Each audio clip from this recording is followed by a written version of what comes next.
The midnight knock, there's something about Halloween that makes people feel braver. Maybe it's the costumes, the candy, or just the thrill of the unknown. But for me, Halloween is a night to remember or maybe to forget. Last Halloween, I stayed home alone. I live in a small, quiet town where everyone knows each other, so I didn't think much about staying in. It was nearly midnight when I heard a knock on my door. At first, I brushed it off. No one knocks at midnight in this town, especially not on Halloween. But the knocking continued, slow and rhythmic, like it was beckoning me to answer. I peeked through the peephole, but all I saw was darkness. The streetlights were out, and an eerie silence filled the air, so thick you could almost feel it. I thought maybe it was a prank, kids messing around. But when I opened the door, no one was there. The street was empty. Just the faint rustling of leaves on the ground. Then, I noticed something strange. There was a single old-fashioned key lying on my welcome mat. It was ancient, looking rusted, with engravings I couldn't quite make out in the dim light. My curiosity got the best of me and I picked it up. A chill ran down my spine as I turned it over in my hand. Suddenly, a voice whispered from behind me, "You have the key, but do you have the courage?" I whipped around, but again, no one was there. The voice was low, almost like a growl. I felt the urge to slam the door shut, but something kept me rooted. As I took a step back, I felt something brush against my shoulder. A faint, cold touch. I looked down, and the key in my hand was gone, vanished like it was never there. The next morning, I convinced myself it was a dream. Maybe the Halloween spirit had gotten to me. But when I checked my doorstep, there it was. The old key, waiting as if daring me to try again. The ghost train. Ben loved urban legends, and one of his favorites was about the ghost train that supposedly appeared every Halloween on the abandoned railway tracks near his town. He decided to see it for himself, bringing along his camera. Just before midnight, he saw faint lights in the distance, the faint sound of a train whistle echoing in the night. He couldn't believe his eyes as an old, rusted train appeared, moving slowly down the tracks. Inside, he saw faces, pale with hollow eyes staring out the windows. He raised his camera to take a photo, but the train vanished before he could press the shutter. When he looked back at the photos, he saw the train, but the faces were pressed against the windows, looking directly at him, as if they had followed him home.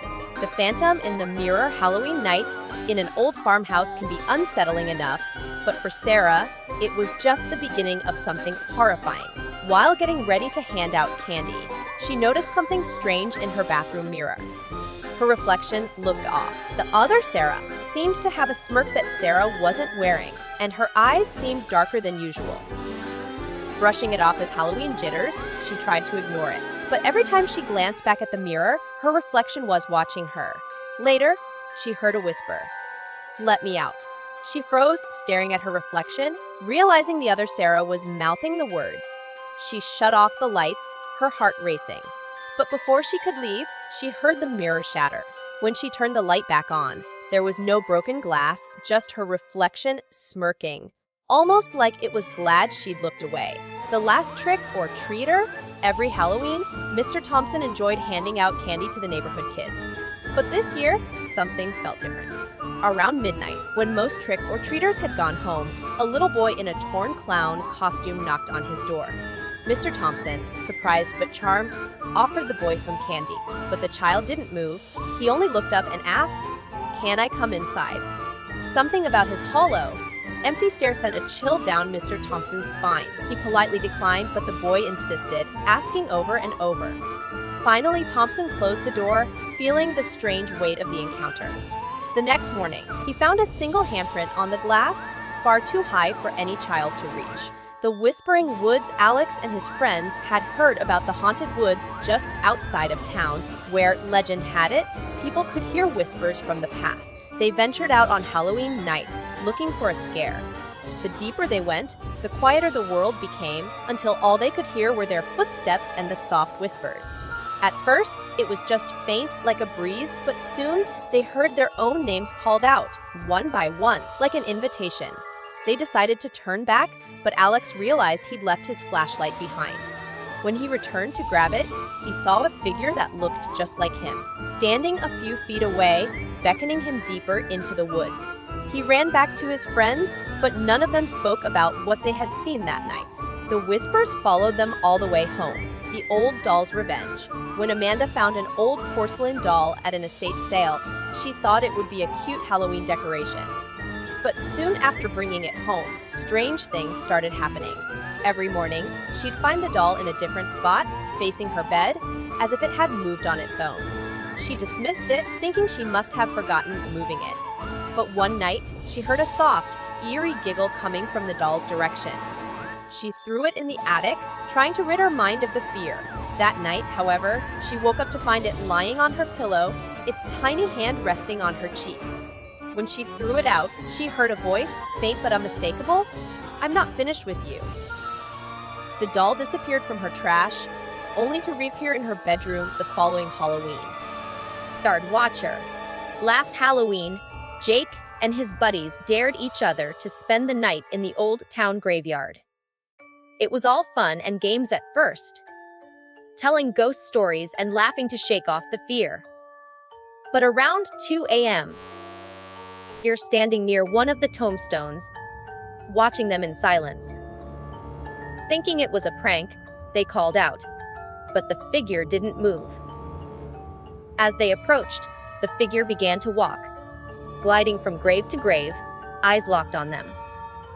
Terrified, they tried to leave, but every time they turned a corner, he was there, staring at them. When they finally escaped, they swore they heard a low voice calling them back, whispering, "One of you will return." The man in the shadows, Emily, had just moved into a new apartment, eager to start fresh. It was an old building with creaky floors and dim lighting, but the rent was affordable. A few days before Halloween, she noticed a strange shadow in the corner of her bedroom at night. At first, she thought it was just her mind playing tricks on her, but every night it seemed to get closer. On Halloween, she woke up in the middle of the night to find the shadow looming over her bed, its shape more defined, almost like a person. She froze, unable to scream as it leaned closer. In a chilling whisper, it said, "You shouldn't have come here." When she switched on the lights, it was gone. The next day, her neighbor told her about the previous tenant who had disappeared without a trace in that very room. The haunted message. Ryan was notorious for pranks, especially around Halloween. But one Halloween night, he received a text message from an unknown number. It read, "Or remember me." Thinking it was one of his friends messing with him, he replied with a joke. But the messages kept coming, each one revealing details about Ryan's past that no one else should have known. He tried calling the number, but each time, he heard only static and a faint, familiar laugh on the other end. The next day, he found a note in his mailbox that said, "You can't escape me." The handwriting looked exactly like his childhood best friend's, who had died 10 years ago. The wraith of Old Mill Road. In a small town, there was an old legend about a wraith on Old Mill Road, said to appear only on Halloween. Danny didn't believe the stories, so he drove down the road with his friends, ready to debunk the myth. As they drove through the thick fog, their car suddenly stalled.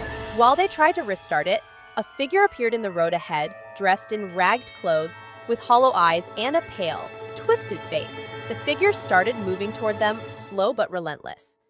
When Danny locked eyes with it, he felt a deep, paralyzing fear he couldn't shake. He blinked, and the figure was gone. But ever since that night, every Halloween, he feels a chill and hears footsteps following him wherever he goes. The portrait that watches. Sophia loved browsing antique shops, but one October day, she found a painting that sent shivers down her spine. It was an old portrait of a woman with piercing eyes that seemed to follow her no matter where she stood. The shop owner gave it to her for free, claiming it was cursed. Sophia laughed it off, taking it home. But soon, she noticed that the painting would change. Sometimes the woman's expression was sad, other times angry. On Halloween night, she woke up to find the painting on the floor, the woman's eyes staring straight at her, mouth twisted in a silent scream. When she tried to throw it away, it reappeared on her wall, each time looking angrier than before. The room with no exit. James and his friends were exploring an abandoned mansion on Halloween night, intrigued by rumors of hauntings. They found a locked door on the second floor that seemed to lead nowhere. James, always the daredevil, forced it open and stepped inside, only to find a small, empty room with faded wallpaper and a single dusty chair. The door slammed shut behind him, and when he tried to open it, it wouldn't budge. Through the tiny window, he saw his friends calling his name, frantically banging on the other side, but he couldn't hear them. Minutes turned to hours, and just as he was about to give up hope, the door creaked open. He stumbled out, relieved, only to find the room empty, his friends gone. When he called them the next day, they claimed he disappeared the second he walked through that door. The sinister smile, Lily was working late in her office on Halloween night. Around midnight, she looked up from her desk and saw someone standing outside, watching her through the large office window. The figure was barely visible, just a shadow with an eerie grin stretched across its face. Thinking it was a prank, she ignored it, but every time she glanced up, the figure was closer, the grin wider. At last, she locked the office door, heart pounding. Suddenly, her phone buzzed with a text message from an unknown number. It simply said, "I'm inside."